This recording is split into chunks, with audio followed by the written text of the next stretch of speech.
Have you ever lost everything in a single night? Not just money, but your dignity, your future, your ability to look the person you love in the eyes. I have. And the worst part? I did it to myself. My name is Marcus. I'm 22 years old. And last night, I sat in my car outside a casino in Melbourne at 3 a.m., staring at my bank account balance. $127. That was all I had left. The $14,000 I'd worked for over the past year, gone. Vanished into flashing lights and the false promise of just one more spin. But this isn't just a story about losing money. It's about losing yourself and somehow finding the strength to rebuild from absolute zero. 4 years ago, I walked into Crown Casino for the first time. I was 18, fresh out of high school, and my mates thought it would be a laugh to celebrate someone's birthday at the tables.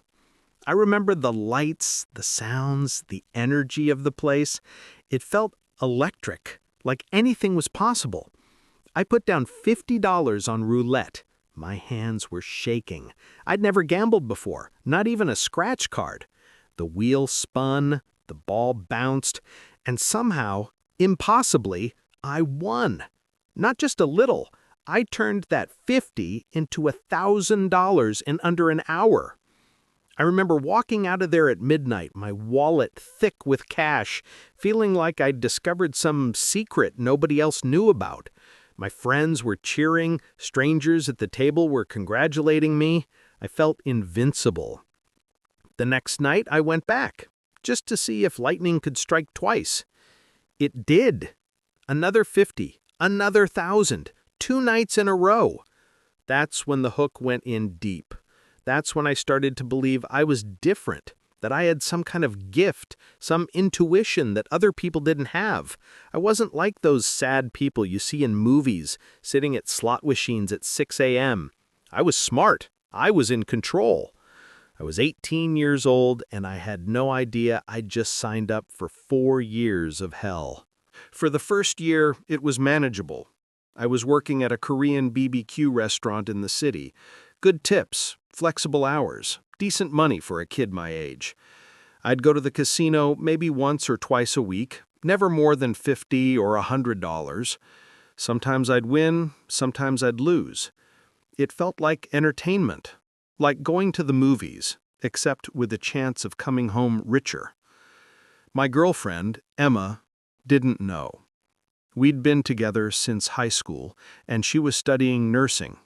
She had goals, plans, discipline. I loved that about her. She was everything I wasn't. I told myself I was keeping the gambling from her to protect her, to not worry her about something that was no big deal. But deep down, I think I knew. I knew that if I told her, she'd make me stop, and I didn't want to stop. By the time I was 19, the pattern had shifted. I'd discovered sports betting, footy, basketball, tennis, anything with odds. And unlike the casino where you had to physically go somewhere, sports betting was always in my pocket. An app, a notification, a special offer that made it feel like I was getting a deal. I started betting bigger. 50 became 100. 100 became 250. I'd chase losses, telling myself that one good parlay would set everything right. And sometimes it did. That was the cruelest part. Just when I'd be on the edge of quitting, I'd hit a big win, and it would pull me right back in. The real wake-up call came midway through my 19th year. Emma and I had been planning a trip to Thailand and Vietnam for months. We'd been saving together.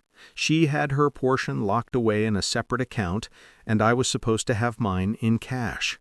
We had flights booked, hotels reserved, an itinerary Emma had spent weeks researching. The trip was 3 months away, and I had $3,200 saved. I felt proud of myself. I'd been disciplined, putting away money from every shift. Then, one Sunday afternoon, Australia was playing in a big rugby final. I had a feeling about it. The odds were good. I told myself, if I bet 1,000 and win, I'll have extra spending money for the trip. Emma will be so impressed. I lost. Then I chased it, put down another 1,000, telling myself I was just getting back to even. Lost again. By the end of that weekend, all $3,200 was gone. I spent the next 3 days in a complete fog. I called in sick to work. I couldn't eat. I couldn't sleep. Every time I closed my eyes, I saw Emma's face when I'd have to tell her I'd lost our trip money. I couldn't do it. I couldn't tell her. So instead, I lied. I told her my car needed emergency repairs, $2,000 worth. I said I'd have to pick up extra shifts to rebuild the travel fund. She was disappointed but understanding. She even offered to lend me some of her savings.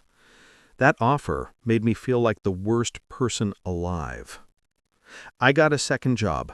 Night shifts at a warehouse, loading trucks from 10 p.m. to 6 a.m., then straight to the restaurant for lunch service. For 2 months, I barely slept. I was surviving on energy drinks and shame. But I saved the money. We went on the trip. Emma never knew. I told myself that was my rock bottom, that I'd learned my lesson, that I was done with gambling forever. I believed it, too, for about 5 months. When I turned 20, I got a new job in disability support work. Better pay, regular hours, meaningful work. I genuinely loved it, helping people with daily tasks, building relationships with clients, feeling like I was making a difference. My bank account started growing again. $3,000, $4,000, eventually $6,000 saved. Emma and I moved in together. We got a small apartment in Brunswick. Nothing fancy, but it was ours. She finished her nursing degree and got a job at a hospital. We were building a real life together. I hadn't gambled in months. I'd deleted all the apps. I even walked past the casino a few times without feeling the pull. I thought I'd beaten it. Then, one night, some old friends from the BBQ restaurant invited me out for drinks. We ended up near the casino. Someone suggested just going in for a laugh like old times. I told myself I'd only take $50 cash, no card, just a bit of fun. I walked out 6 hours later, up $2,800. And just like that, the lie came back. See, you were never really addicted. You just needed a break. You're fine now. You're in control. Over the next year, the pattern came back slowly, then all at once. At first, it was just Friday nights, then Fridays and Saturdays, then quick sessions on Wednesday after work, then logging into the apps during my lunch break, then betting on games I didn't even care about just because they were happening right now and I was bored. I started hiding money from Emma. I'd tell her I was picking up extra shifts when really I was at the casino. I'd say I bought lunch when I'd packed it from home, pocketing the cash for betting. I became a skilled liar, not because I wanted to deceive her, but because the alternative was facing the truth. I had a problem I couldn't control. The worst part was the double life. During the day, I was Marcus, the support worker, patient, kind, responsible, someone people trusted with their most vulnerable moments. At night, I was someone I didn't recognize, hunched over a phone screen, chasing losses, making increasingly desperate bets, lying to the person I loved most. About 2 months ago, my grandmother passed away. She was 87, had lived a full life, and we'd been close. At the funeral, my mom handed me an envelope. Inside was $2,000 cash and a note in my grandmother's handwriting. Marcus, use this for something that matters. Love, Nan. I cried reading that note. My Nan had always believed in me. She used to tell me I was going to do something important with my life. She'd been so proud when I got into support work. I should have saved that money. I should have framed the note and kept it somewhere I could see it every day. Instead, 3 days after the funeral, I bet it all on a tennis match I knew nothing about. I lost every cent. I remember sitting in my car afterward, still holding the empty envelope, and thinking, what would Nan think of me right now? That guilt sat in my chest like a stone. But even that wasn't enough to make me stop. Last night started like so many others. Emma was working a night shift at the hospital, 7 p.m. to 7 a.m. I was alone in the apartment, restless, scrolling through my phone. I checked my bank account, $14,273. It was the most I'd ever saved. I'd been genuinely trying, 4 weeks without gambling, going to my shifts, even looking at engagement rings online. I'd started imagining a future again, maybe proposing next year, maybe saving for a house deposit. Then I got a notification from an old betting app I'd forgotten to delete. Special offer. Bet $100, get $50 bonus. It felt like the universe was giving me a sign. I told myself I'd just use the bonus. $53. What was the harm? 3 hours later, I'd lost $2,000. Instead of stopping, something broke inside me. I entered that state gamblers know too well. Pure tilt. Logic gone. Just pure, desperate need to get back to even. I started making bigger bets, faster bets, stupider bets. Roulette, blackjack, live dealer games where I couldn't even think between hands. By 2 a.m., I'd lost $14,000. Everything I'd saved, gone. My account showed $127.34. I sat there staring at my phone screen, the apartment completely silent, and I realized I couldn't do this anymore. Not because I'd learned a lesson, not because I'd hit rock bottom, but because there was literally nothing left to lose, except Emma. And I was about to lose her, too. At 3:17 a.m., I drove to the hospital where Emma worked. I sat in the parking lot, rehearsing what I'd say. How do you tell someone you love that you've been lying to them for years? That you've destroyed your future, your shared future, for something so pointless? When her shift ended at 7 a.m., I was still there. She saw my car and waved, smiling. She looked exhausted but happy to see me. When she got in the car, she kissed me and said, "What a nice surprise! Did you sleep at all?" I started crying. Not just tears, full-body sobs. 4 years of shame and lies and guilt pouring out in the hospital parking lot as the sun came up. Emma, I need to tell you something, and you're going to hate me. And I deserve it, but I can't keep lying. And I told her everything. The first casino visits, the lost trip money, the Nan's inheritance, last night's disaster, all of it. She didn't yell. She didn't cry. She just sat there, staring straight ahead through the windshield, processing. Finally, she said, "Marcus, I knew." I looked at her, confused. You knew?" "Not everything, but I knew something was wrong. The weird secrecy about money, coming home at strange hours, being distracted and distant. I thought—" She paused. "I thought maybe you were cheating on me. I actually hoped you were cheating, because at least that I could understand."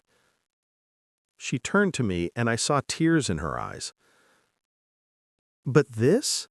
Marcus, you've been destroying yourself, and you locked me out."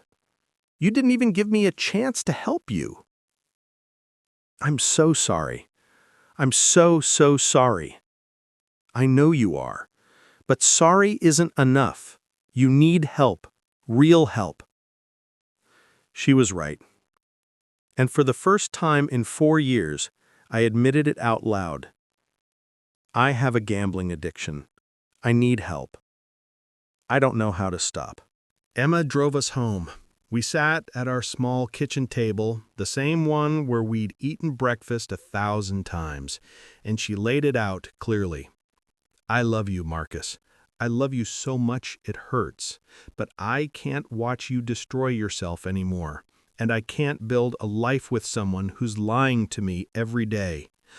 I'll stop. I promise I'll—" "No, not promises, action. Here's what needs to happen. Today, right now, you're going to call gambling help. You're going to book a counselor. You're going to look into Gamblers Anonymous meetings, and you're going to give me full access to your bank accounts, not because I want to control you, but because you need accountability." She took a breath. "And if you gamble even once in the next 6 months, I'm leaving. Not because I don't love you, but because I love myself too. And I won't sacrifice my life to your addiction."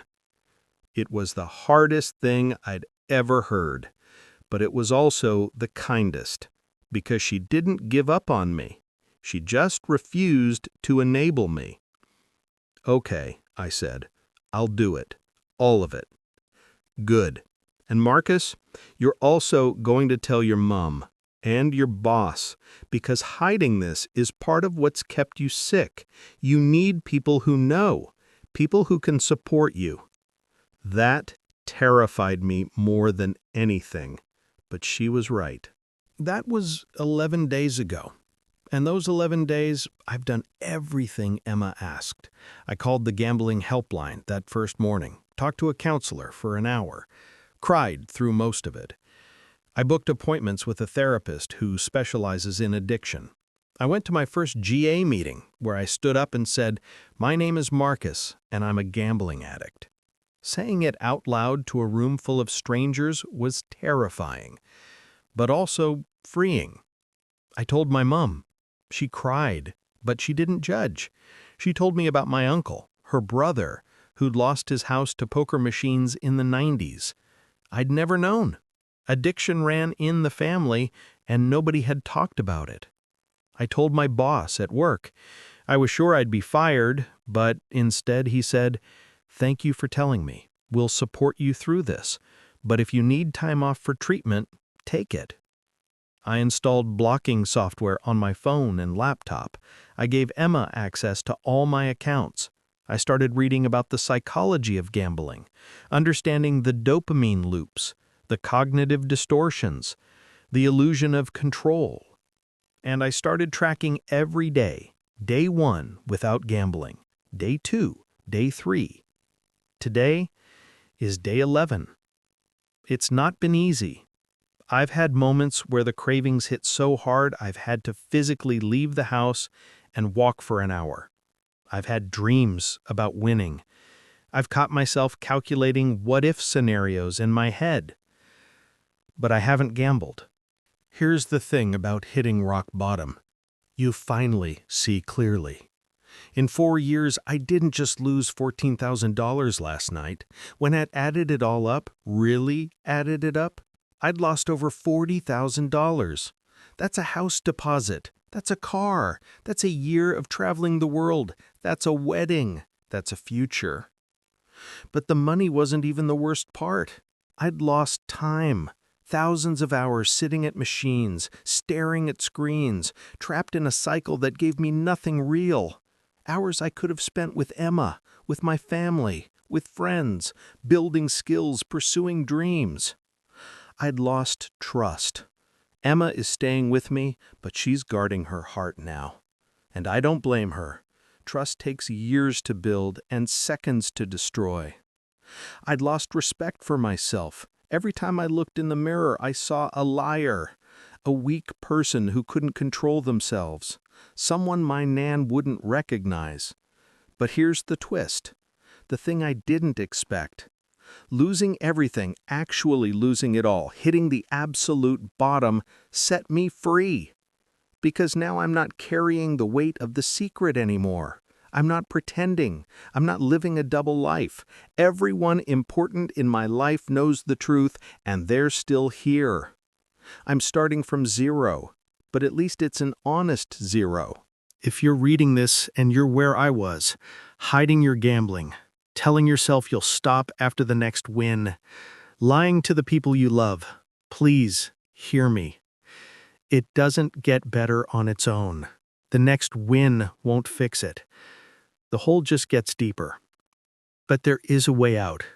It starts with honesty, with admitting you have a problem, with asking for help.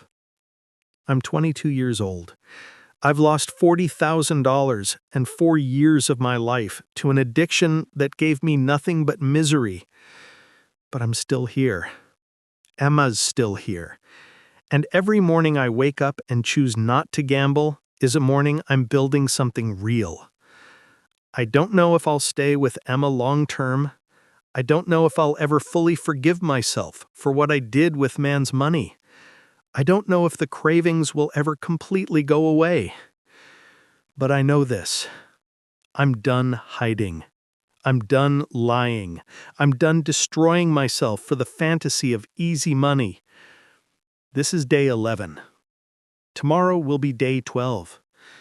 And I'm going to keep counting, one day at a time, until I've built a life I'm actually proud of.